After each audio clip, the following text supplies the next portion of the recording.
आ रहा तुम्हारा 32 लीटर एल्डिंग थी भैया। एक टाइम का दोनों टाइम। अच्छा दोनों।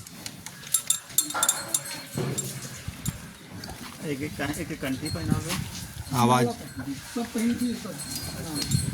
हाँ। ये भी 20 प्लस की था, ये भी 20 प्लस की थी। उसके बाद वो वाली भी ये भी बढ़िया मैट्रिक बन गया था ये। अब ये इसके आगे साल में भैंसों का ही रिजर्व बना, पिछले साल में लेके खड़ी हुई है।